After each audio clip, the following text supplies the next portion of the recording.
What's up, Sneaky Nation? Sneaky P here, back with all the news after week number 4 and year number 6 of our Columbus Aviators franchise, where the Aviators had a bye week early on in the season. So today we are going to spend time going over the stats throughout the NFL. Last week's news video, we did check out the Browns lineup, and we did not think they were going to be a very good team. However, they are putting up a 3-1 record right now, and that's just a testament to their quarterback, Jeffrey Ewing. He doesn't have a lot of weapons to work with, but he is still making plays happen and leading that team to some victories. So it's been a pretty tough start early in the season for the Aviators. We've been dealt a pretty rough schedule early on. That's okay. We're still sitting at 2-1 right now, despite our struggles in week 2, where we still ended up getting a victory.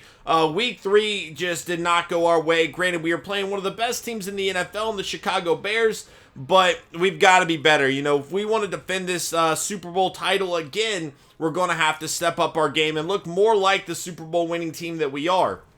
And again, another tough game here against the Browns. Hopefully this team is up for it. Again, we're going up against one of the best quarterbacks in the NFL, which has been a prior or a frequent theme this season, I guess, between Max Austin and Ewing. But I think we're up for the challenge. Defensively, we did shut down the Bears' top 2 wide receivers, and the Browns are already missing Torrey Smith. Let's look at their injuries to see if they did get anybody back from when we looked at it last time. And we're going to have Coley back this week, which is good for us. So yeah, Smith is still out, and now Ewing went out with an injury. That was not the case last time. They are going to get Danny Shelton back, who was done with an injury, but losing Ewing is a huge blow to this team, and the Aviators just lucked out. It looks like they are going to win anyway. Last week's game. Well, I don't know if they were 2-1 prior, I guess, but that's going to put Matt Barkley on the scene, and that is a huge blow to this team, and he is out for 7 weeks. So the Browns, whatever playoff hopes they did have, the door might have just slammed shut on them there. Let's go find out what happened. Did they win last week, or was it a loss? I don't know. Week 4, and who did they play? Did I miss it? I think I just saw it, but no, it's up here. Okay. So they did still pick up a win. At what point in the game did he get hurt? How did McGloin do filling in? Or, I'm sorry, Barkley. So he got injured at the very end of the game. Very end of the game. Only 2 attempts for Barkley. They had already had the game won. So, very big blow to that team. And the Aviators might have just caught a break with that one. And I don't think we should complain. We are on the road for this one, so we're going to need the help. We haven't looked great this season, but that should definitely help us out. The Colts sitting at 2-2. They did pick up a win, so they are getting back in the mix there. The Jags still struggling at 0-4. The Texans also had a bye week, so they are 1-2 as well. Let's go ahead and check out some stats from around the NFL. Week 4, Mariota did it again. 5 passing touchdowns for him. Luke Kuechly, 14 tackles and an interception. Brown with 11 tackles, an interception, a fumble forced, and a fumble recovered. And then Jennings. So Mariota and Jennings in back-to-back weeks making it happen here. 30 of 44, 3 passing touchdowns for him. Last week he had 7. Pretty crazy start to the season for him, and we will find out more about that now. Let's go ahead and check out the stats from our team first and then around the NFL. Russell, 108.4 quarterback rating to get things going, 915 yards, 6 touchdowns, 2 interceptions through 3 games, running the ball, and this has been an issue for us. Only 3.5 yards to carry for Rodman Scott. We did make the sliders more difficult. I want running to be more difficult. If you can't run the ball, the game becomes more difficult, and I think the game needed an extra challenge, but we are really struggling to do anything right now on the ground, and that is definitely hurting our team. Hopefully we can turn things around in the second half of the season. Well, we still have plenty more games to go, 13, so not even second half. Hopefully we can just start to turn things around a bit sooner. Curtis Harden, 21 catches, 402 yards, 3 touchdowns for him. Wayne Chapman, 17 tackles for a touch, or tackles, 17 catches for a touchdown. Sutton has 12, Dorial Green-Beckham 11. Each of them have a touchdown as well. But we need to get more players involved for sure in the offense. It's really been mostly Curtis Harden to this point. Wayne Chapman, he's always such a great, reliable target in terms of catching passes for us, which we like. But we'd like to see more catches out of Dorial Green-Beckham and Sean Sutton for sure.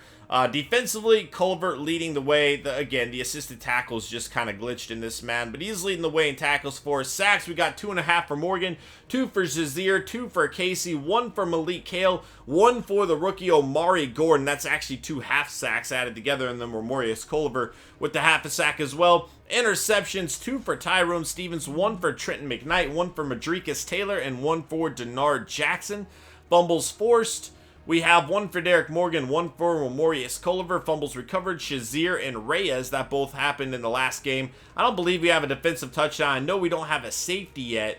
We don't have a block or anything like that either. But the kicking game has been much improved. 7 of 7, long of 47. He's not really great at kicking them above 50 yards, but he's been pretty solid for us so far this season. Multiple 45-plus yard field goals. Marquette King has been outstanding for us as well. Bakari Boswell, though, in the kick return game, making his presence known. Look at that. We love to see him getting more involved.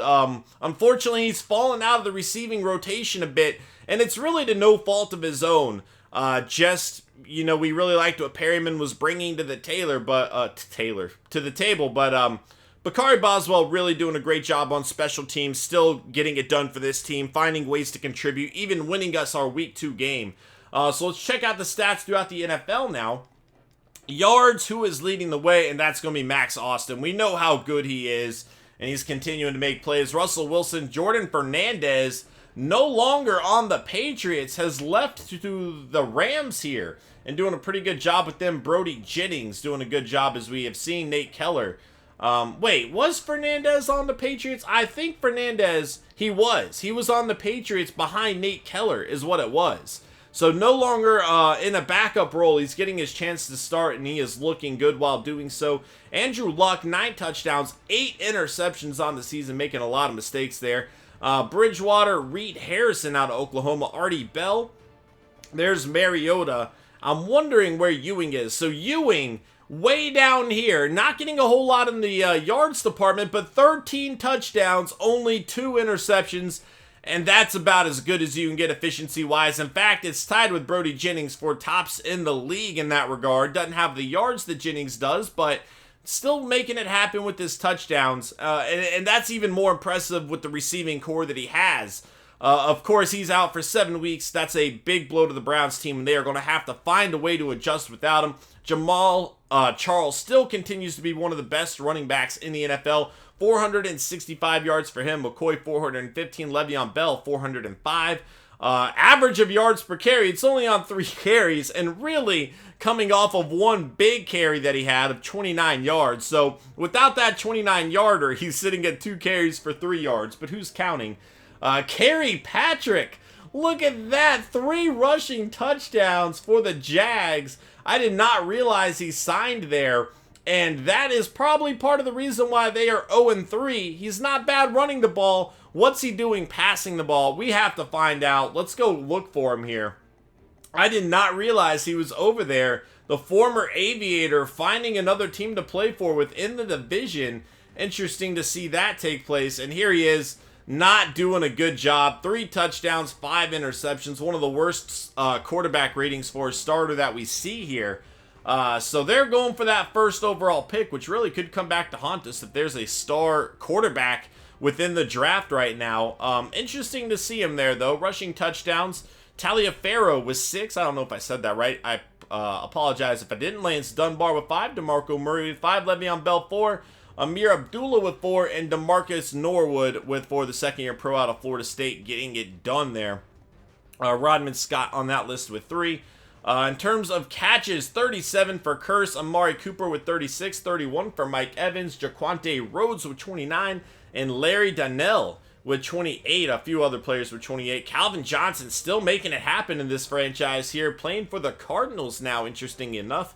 Touchdown 7 for Amari Cooper early on in the season. That is impressive. 5 for Mohamed Sanu and Spencer Tracy, Kevin Hunter, Kenny Britt, Jarvis Landry, Kendall Wright, the former Aviator, Robert Woods, and Jalen Strong, all with 4. I'm pretty sure that we have 4 from Harden as well. It's just being glitched out. No, he has 3. I'm sorry. He only has 3.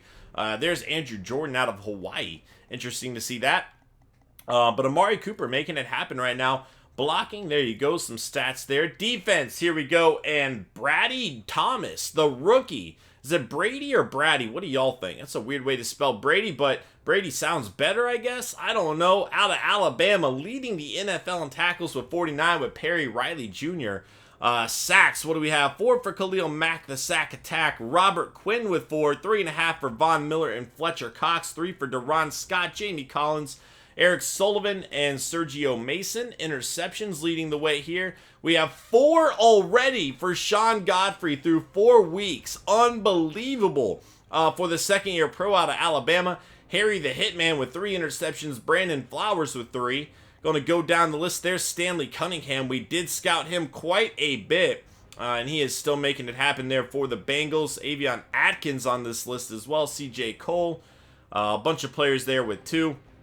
Fumbles forced, what do we got here? 3 for Will Hill, Trey Boston, a lot of players here with 2, actually, to be fair. Quite a lot of players with 2. Fumbles recovered, only 3 with 2 here. That is going to be Duncan, who we know all about, Preston Brown, and Dominic Childs. There's that little glitch there that we've seen so often. Blocks. I wonder why that glitch is on like every single Madden. Doesn't make sense. Aaron Donald with the blocks. Safeties. Aaron Donald has a safety as well. Touchdowns, Duncan with 1, Cam Chancellor with the Bills, Richard Sherman, Earl Thomas III, and Navarro Bowman going to have some touchdowns here for their teams.